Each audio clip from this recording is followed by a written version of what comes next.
Well, we are live on YouTube. So anybody watching us on YouTube, thanks for tuning in behind the scenes before we go live on Instagram. So let's get this going.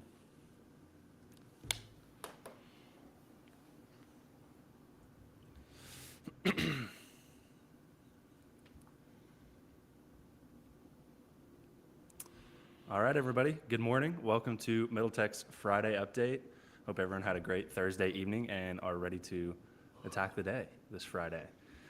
So let's dive on into it. We've got a couple different occurrences in tech history that occurred this week, many years ago. The first of which is in 1973. The first ever cell phone call was made. Now we have billions of calls each day all over the world. The second is that in 1975, Microsoft launched. They are now worth about $2.26 trillion. Wild. Let's get Nate and Evan in here, and we will kick things off. As always, Instagram wants to give me some technical difficulties, but I think we got it. Good morning, guys. What's up? Morning. Morning. The difference in a cell phone call being made before Microsoft was created is kind of it's an order of things I would not have guessed. Yeah, isn't that wild?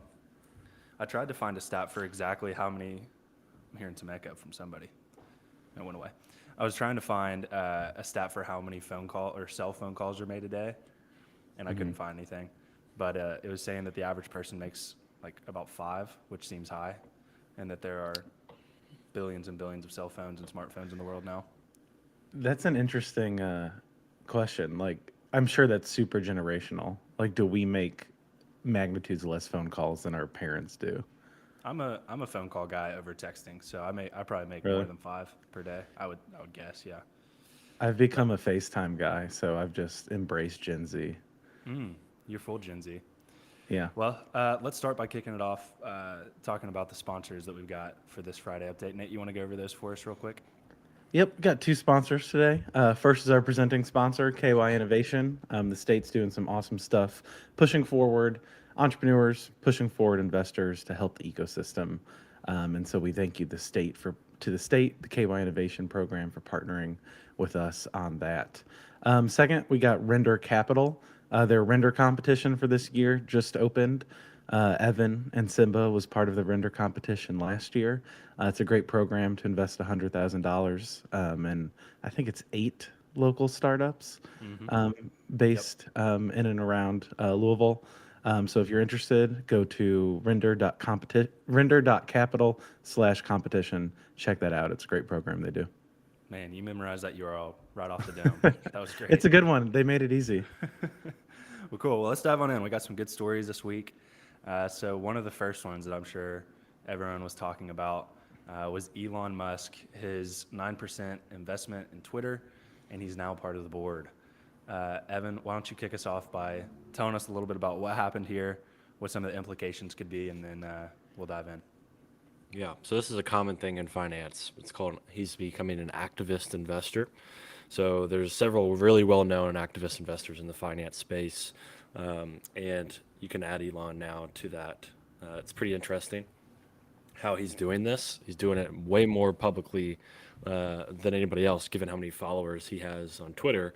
So his power on the board is just amplified by the fact he has 80 million followers on the platform he's now on the board of. So as soon as he joins, he starts, asking, users of Twitter what kind of features they might want. For instance, an edit button, things of that nature. And he can have a poll, on Twitter where 4.4 million people vote on his question. And then he can just take that to the board and, cause some ruckus. So he is not a fan of Twitter at all when it comes to their political stance, the way that they run their business. He uses it purely as a way to engage with his fans. So he likes it in that aspect. But other than that, he wants to, put some major changes in front of the board and try to get them to listen to him. And as the largest shareholder and as somebody with the largest following on the platform, I think he's going to get his way. Yeah. Elon has called himself a free speech absolutist. No matter what somebody is saying, why they're saying it, he believes they should have the right to say it and the right for their speech to be seen. and he thinks Twitter should follow that policy to an extent.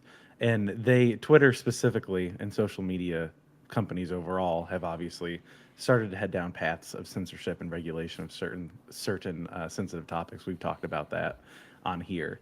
So it's interesting, seeing the dichotomy of Twitter wants to, for lack of a better uncharged term, wants to remain like a safe space for people to communicate and feel like they can go for news and for conversation quickly. And now their largest shareholder is an absolutist in free speech. So I wonder how that's going to play out over time. I think there'll be some tension there that comes out.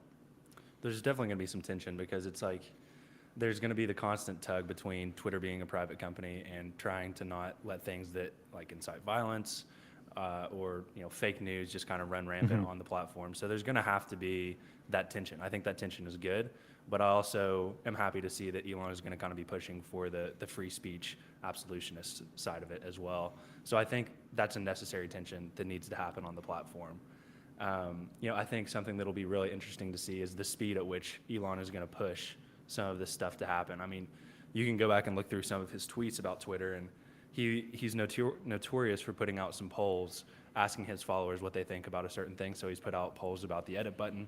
He's put out polls about, I forget exactly the way he phrased it, but essentially a feature idea for media companies to have their credibility ranked, which, features like that, I kind of view those as futuristic features of a social media platform that could solve so many problems if you could rank the legitimacy and the credibility of media outlets. So seeing things like that, that's what excites me about Elon Musk joining the board, and I think he's just going to push them to innovate so much quicker than they would otherwise. So, I mean, Elon, we've said it a couple times, like he can have the national spotlight, he can have the global spotlight on him pretty much at any time with the amount of influence that he has. And now that he's got one of the largest outlets and he's on the board of that outlet, it's kind of an insane amount of influence that Elon's about to have over the next 5-10 years. Yeah, the market really likes it too. The market is responding with 30% increase on their stock value, so it's up to about $51 now. So 30% is not a little amount. The market is excited about having the best innovator we've probably ever seen on this planet. Become a board member and majority owner of Twitter. I think it'll be interesting to see what he does in the realm of media. It's one of the few industries. It's one of the industries he hasn't touched yet that is highly influential. So it'll be cool to see what kind of goals he sets for Twitter and how fast they do it, because he's notorious for setting very aggressive goals and then really pushing his team as hard as he can to achieve them. Twitter's kind of known for moving slow, so Yeah. he's not going to have any of that. I am kind of curious on legitimately how will the man have time to even pay attention to this. I mean, he does SpaceX, he does Neuralink, Tesla. Boring to add this Company. into the Boring Company. It's almost hard to keep track of everything that Elon Musk has his hands in. So that almost leads me to believe he's either got to have a badass team of managers that help him execute his vision on a day-to-day basis, but I still don't understand how, like, the mental bandwidth to provide the input to guide something like the board of Twitter. It just kind of blows my mind about how he operates. I read something. Yeah, I read something recently that the way he goes about his day is he just walks around and talks to his team members, his executives, and people on the floor of all of his different companies, and just asks them what problem they're facing, and then figures out a solution, just gives that solution for somebody else to execute. So really all his job is talking to his employees and managers and team leaders and ask them what their problems are, and then he gives suggestions, and then he moves on to the next problem. So, it's an interesting way to run your day. Yeah. I mean, it's obviously working for him, so it'll be interesting to see what our boy Elon accomplishes in the next 5 to 10 years. Let's move on to this next piece of news. So we've got some news coming out of the Bitcoin conference that's going on down in Miami right now. Most of the news, or at least the news we want to cover here, has to do with the Lightning Network. I think at the top, before we dive into what the news actually is, I think it'd be beneficial if we just discuss for a quick sec, what the Lightning Network is. So that has been one of my questions since we've talked about it. I know we've touched on it several times, but I haven't really grasped it as much as I want to. So I just want to make sure we're trying to educate anybody listening about what the Lightning Network actually is. So I'll give kind of what I learned about it, and this is going to be very brief, but essentially it's a second layer protocol. It sits on top of the Bitcoin blockchain, and it allows transactions to be done off-chain directly between parties. That allows it to be instantaneous. That allows it to be very cheap. So those are the two main benefits that I kind of found through researching. That's important because the Bitcoin blockchain, as it is now, is very it's expensive to transact in. It's slow because you have to verify a full block. Do either of you guys have any other things to add to that to give some context into what the Lightning Network is? No, it's what leads to mass adoption. Without it, there's no such thing as mass adoption. Yeah. Okay. So let's dive into some of the news that came out regarding the Lightning Network. Evan, if you want to dive in and give us a high-level overview of what's going on, we'll start there. Yeah. So I mean, one of the first big Lightning Network integrations was Twitter accepting tips via the Lightning Network via a company called Strike. So Jack Mallers is the founder of a company called Strike. He was the one giving the majority of these big announcements in his presentation. So this is only day one of the conference, and there's already some pretty massive announcements about Bitcoin and Lightning Network. So Shopify is going to integrate with the Lightning Network, allowing Shopify merchants and users to accept Bitcoin as payment. What Strike does, though, is it converts the Bitcoin into cash, so the merchant doesn't have to deal with Bitcoin. So that was one of the big problems, is that there's no merchant that's ever going to want to transact in Bitcoin because nobody wants to hold Bitcoin as the form of currency. It's not a currency. And so what Strike does is kind of sit in the middle and easily converts it into cash with low fees, so merchants can accept it as payment finally. So that's happening on Shopify. It's also going to happen in the biggest retailers and merchants in physical retail as well, with their NCR partnership. So if you go swipe your card at a restaurant or a Kroger or a retail location, it's likely an NCR machine. So they're basically integrating with those at retailers so that any retailer can accept Bitcoin as well. So, I mean, pretty big news. I mean, honestly, what they're doing is they're allowing Bitcoin to be used as a form of transaction at these different locations. So I don't know what's going to happen. I still don't think people are going to transact in it. I think you can't have this world of, these Bitcoiners say, hodl, hold it, never get rid of it. I'm holding on this thing forever. This is digital gold. Yet now they're getting excited about, Lightning Network and how people can transact in it and liquidation. There's two different narratives going on here. This has been my problem with Bitcoin the whole time, is that nobody knows what it is. So it'll be an interesting experiment to see if people actually transact in it. And I don't think people will. But, now they have the option at least. And I think that's important for the network to at least take that step of giving people the option. Yeah, I think, and we talked about that on this podcast before too, like the dichotomy of transacting versus holding in the Bitcoin maximalists and everything. I think it's kind of a paradox because you need that for the value to go up exponentially. Like you need it to become more widely used, but it won't become more widely used unless people use it. So I think it's all of these types of features that they're trying to get it in front of more people, make it easier for others who aren't necessarily these hodlers to get their hands on it and use it. This is just one piece of it, kind of I don't know if it's supply or demand, the piece where they're getting rid of the Bitcoin and it's converting cash to merchants. We need more pieces where like an average person who doesn't even really think about cryptocurrency can get Bitcoin to then spend it. So it's easy to get off your hands now, be converted to cash for merchants. That I think the opposite needs to happen if it's going to be a free-flowing currency. Yeah, aside from just like transacting in Bitcoin, I think this is a really important step for crypto to be more widely adopted because it's making the user experience, which is something that we've discussed several times, much more approachable. Exactly. Yeah. Mm-hmm. That's I think the key takeaway here is like we are getting closer and closer, and I think I heard Evan refer to it as this last night, but this is like a layer 3 solution. So like Bitcoin is layer 1, the core Bitcoin blockchain is layer 1, the Lightning Network is layer 2, and then Strike is laying on top of that layer 2 protocol. So I guess you could call it a layer 3 protocol. And it's funny that it takes so much kind of zooming out or like layering in of different solutions to finally get to a point where consumers can easily use it and transact with cryptocurrency. But at the same time, it makes sense that that would be the way it is. Like, you know, whenever you're using the internet, you're not thinking about the underlying protocols. It's all stuff that's built on top of those protocols. So I think this is, like Evan said, this is a very important step. This is really big news. But I also agree, it is kind of the dichotomy of, well, I'm going to hold Bitcoin versus I'm going to transact in it every day. But having the option to is a big step for Bitcoin either way. Yeah, the government also declared it as an asset and property. So you got to pay capital gains when you sell it. So it's like, okay, well, am I going to go pay capital gains because I'm going to buy a pizza? I don't know.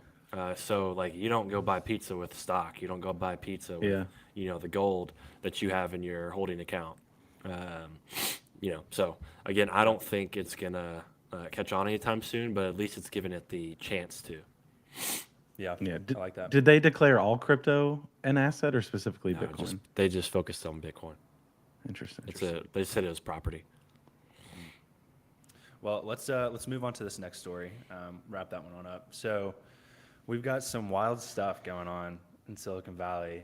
This company Fast that just shut down. We're also going to kind of discuss Better.com, but I want to hit on Fast first. So Fast, just to give a quick rundown, and I'll let Evan kind of dive into this more since this is his forte. Raised $102 million in a Series B, had a burn rate of over $10 million. And then I believe I saw that I think it was their monthly sales was like less than 50K. So just, you know, compare those numbers together in your head and that math just does not add up. Evan, what went wrong there? How does this even happen where you raise so much money but have so little sales and such a massive burn rate? So I don't know, you know, why their revenue was so low, other than maybe they just didn't have a product people, you know, really wanted. But what's happening in the market, the capital markets right now, specifically in the startup space, is that there was just this insane market condition of such low interest rates, people looking for other returns, and so people really were pouring a lot of money into venture capital. Still are. It's starting to slow down a little bit. But what that allowed for is companies like Fast and Better.com to come into the market, raise a ridiculous amount of money, despite the fact that they might have a successful product. They might just be raising on the fact that the founder, you know, can really do a great job pitching and can communicate a vision and at least show they built the product. You know, that kind of stuff is allowing founders to raise a lot of money in these conditions. And so, you know, these two companies were one of those, and they just, you know, haven't been able to execute. And Stripe, it's weird because Stripe led their last round, and Fast has raised a total of $102 million. And you'd think if Stripe was leading one of their rounds, you know, they would be on to something really big. I think maybe Stripe saw something and easily could have copied it, but they really funded Fast to kind of push that space forward of just seamless checkout. So I don't know. It's really interesting to see. They laid off a lot of employees, which is unfortunate. One of the interesting things about these kind of situations is if you're an employee that was brought onto one of these teams and the valuation continues to go up and up and up, and then all of a sudden people declare that it's not valued at that, and the revenue numbers come out, then you were probably brought onto that company and paid less than your market rate and accepted equity in exchange for that opportunity. And now that equity is worth nothing. And so you've got hundreds and hundreds of employees at these companies that gave up their market rate salaries to join a startup, and then it's worth zero. I don't feel bad for them. They made that decision. That's what happens in startup land, but it's unfortunate for them. Yeah, agreed. This and then the looping in the Better.com story are just both stories of inappropriate burn rate, I guess. Like if just straight up inappropriate. Like if you're making $50,000 in revenue, not profit per month, you know, why are you spending 10 million? Like even if you raised 102 million, that gives you a year of runway, roughly. Like insanity. And there's no way you could raise at that valuation again after not showing insane growth. But so that's crazy. And then Better.com, I don't think as insane of a story of burn versus runway, but they this was the company that had that big like Zoom call leak in December, where he fired a bunch of people on the Zoom call. So Said bad. if you're here, you're terminated, basically. Then they laid off another 3,000 employees at the beginning of the month, and then now are doing a program for voluntary resignations. And there was a leaked video from a boardroom where it was either the CEO or CFO or something said that we pissed away millions of dollars. Just bad, bad company management. And it's interesting with startups because, and obviously in this over frothy market of valuations, it was startups you want to spend at all costs to grow market share. Of course, that's why most startups are not profitable. But there gets to a point where it's just not smart. Like there's some kind of soft, what's the word I'm looking for? Soft point where it's like you have to kind of try to figure out if you're at this point where like maybe we do need to scale back and grow more sustainably. And I think these are two stories of companies that did not recognize that. Yeah, Twitter's been going off about it. It's always fun. I'm kind of embedded in tech Twitter broadly, so that means I kind of see stories that might be going on in Silicon Valley, even though I'm not there. But it's always interesting to watch the commentary around them. And of course, I'm sure a lot of this is just rumor and hearsay, but one of the things I saw, so take this as a rumor with a grain of salt. One of the things I saw was that the founder paid like $1 million to have, who was it? Some major artist, the Chainsmokers, I think. Yeah, the Chainsmokers come play at a company event. So I don't know if that's true. I don't know if that's confirmed, but to be paying the Chainsmokers $1 million when you're making $50K in revenue a month is just comical. We've been in this situation. Nate and I have been in this situation on a smaller scale at a startup, so we can speak to this, really well. I mean, we could talk about eccentric parties and things of that nature. At Fuji, Fuji, however, I didn't know if you're going to drop the name. Fuji did not, however, fail. Well, I can drop it because Greg's badass and turned the company around, and he's doing great. So he's willing to talk about it too. But we've been in this situation, so it's how it's what happens in startups, and high burn rates and mismanagement of funds. That happens. And I think one of the things that I'm interested in these stories is because of how frothy the markets are and how cool it's become to start a startup. I think the founders of Fast focused way too much on this idea of building in public and like really showing off the fact that they were starting a company and raising a lot of money. I mean, this is a payments company that's creating a payments portal, and they launched a bunch of merch and like just pushed their merch as hard as they could, and people were buying it because they thought it was cool, right? Well, that's just not important at all, like for a startup. I mean, sure, they might be consumer facing, but at least focus more on like achieving success, not making it look like there's success, and trying to build this audience that at the end of the day isn't buying your product.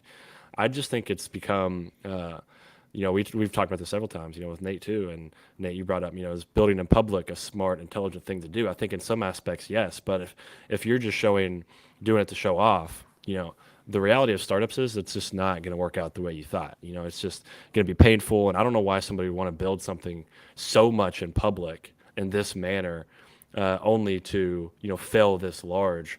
And, when you're going through those kind of large problems, it's not healthy to be a very publicly grown company. It's just not. And so, the Fast founder, I'm sure, is going through a very hard time right now, given what's happened. But those are, some other aspects that I've thought about related to these stories, is just how public they were about their perceived success. Yeah, I think that's a fair criticism. I also wonder how much of this is on the venture capitalists for not doing better due diligence or not recognizing that. That's how you give $102 million without checking first.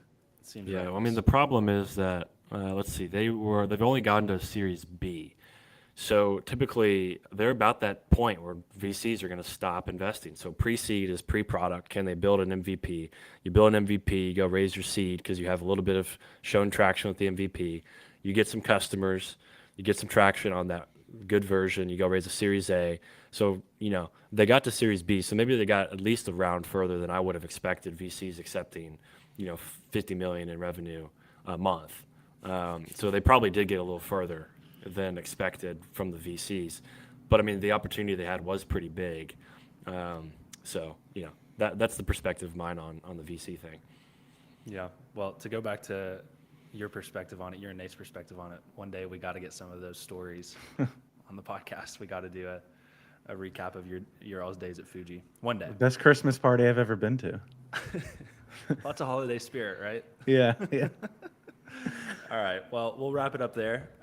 Nate, do you want to give us a rundown on which I'm blanking Weekend thoughts tomorrow. There it Yeah. is. Evan actually going did it. on? It's about fintech platforms and how kind of integrated Mm. banking is going to be, what'd you call it, Web 2.5, and how it's a necessary Yep. bridge to get to this idea of decentralization. It's a great listen. That's coming out tomorrow morning. Man, yeah, I'm excited for that one. That's something Evan's been talking about for a while, and he's deep in that space building Simba. So definitely tune into that. On Monday, we've got an awesome interview coming out with a startup up in Cincinnati called Coterie. So we sat down with Tim Metzner, had an awesome conversation. So Coterie is an insurtech platform, kind of changing the way that I think it's mostly commercial insurance is being done. So awesome conversation there. That company has raised over $70 million. So again, that's coming out on Monday. Be sure to tune into that. That's a massive startup with a lot of good learnings packed into it. Other than that, thank you guys for tuning in.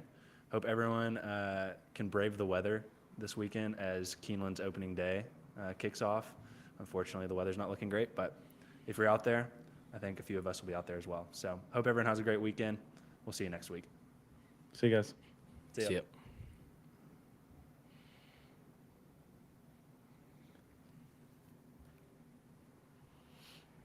Beautiful.